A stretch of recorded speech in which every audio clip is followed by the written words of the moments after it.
अलैहि वसल्लम एक दफा सफर कर रहे थे कि आपने अपने साथियों समेत एक जगह पड़ाव डाला। उस इलाके में एक औरत थी जिसने सारे लश्कर के लिए रोटियां तैयार की।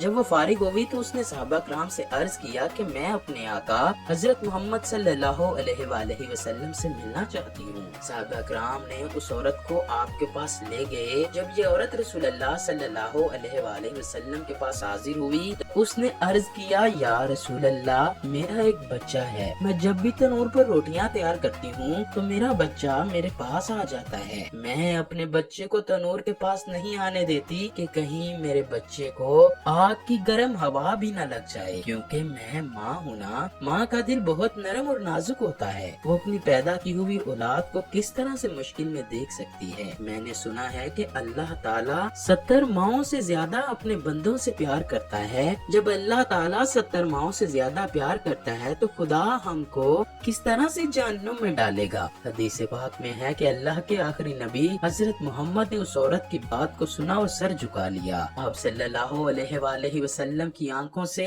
ज़ारों की तार आंसू बहने लगे। रसूल करीम इतना रोए कि अल्लाह के हुक्म से हजरत जिब्राइल अलैहिस्सलाम आपके पास तशरीफ ले आए। हजरत जिब्राइल अलैहिस्सलाम ने फरमाया, या रसूल अल्लाह, अल्लाह का हुक्म है कि इस औरत को फरमा दीजिए कि अल्लाह ने इन पर जुल्म नहीं किया, इन्होंने अपनी जानों पर खुद जुल्म किया है। अल्लाह ताला तो चाहता है कि मेरा बंदा मुझसे मांगे, क्या मांगता है मैं उसको अता के लिए तैयार हूँ। ये लोग खुद तौबा नहीं करते, ये लोग शैतान की बातें मानते हैं। ये तो अल्लाह ताला की बारगाह में तौबा ही नहीं करते, ये तो अल्लाह ताला को भूल चुके हैं। ये लोग अपने अमल की वजह से दोज़ख में डाले जाएंगे।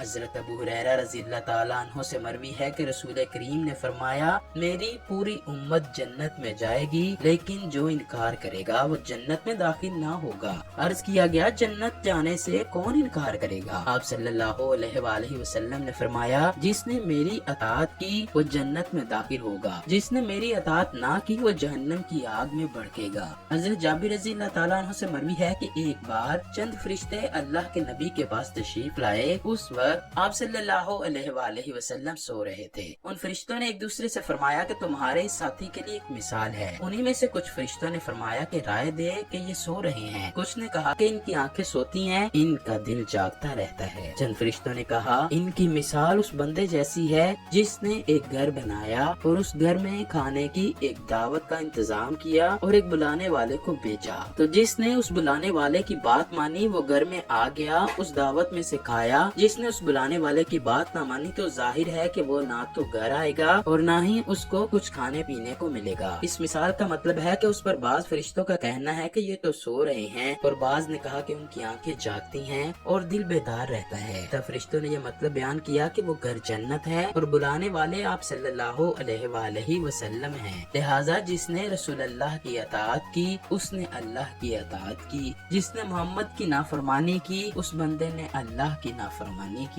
और हजूर अकरम सल्लल्लाहु अलैहि वसल्लम की वजह से लोगों की दो किस्में हो गयी। जिसने आपकी बात मानी उसने अल्लाह की मानी और जन्नत में जाएगा, जिसने आपकी बात ना मानी उसने अल्लाह की ना मानी वो जन्नत में नहीं जाएगा। हजरत अबू मूसा रज़ियल्लाहु ताला अन्हु हजूर अकरम का इरशाद नकल करते हुए फरमाते हैं कि मेरी और उस दीन की मिसाल जिसको देकर खुदा ने मुझे भेजा है उस आदमी जैसी है जो अपनी कौम के पास आया और कहा कि है मेरी कौम, मैंने अपनी आंखों से दुश्मन के बड़े लश्कर को तुम्हारी तरफ आते हुए देखा है। मैं तुमको बेगरज होकर डरा रहा हूँ, लिहाजा यहाँ से भागने में जल्दी करो। चनाचे उसकी कौम में से कुछ लोगों ने उसकी बात मानी और सरे शाम चल दिया और आराम से चलते रहे और वो बच गए। और उसी कौम में से कुछ लोगों ने उसे झूठा समझा और वहीं ठहरे रहे। तो दुश्मन के लश्कर ने उन पर सुबह सुबह हमला करके हलाक कर दिया और उनको खत्म करके रख दिया। ये मिसाल है उन लोगों की जिन्होंने मेरी बात मानी और जो दीन हक मैं लेकर आया उस पर अमल किया, और उन लोगों की जिन्होंने मेरी नाफरमानी की, जो दीन हक लेकर आया उन्होंने उसको भी झुठलाया।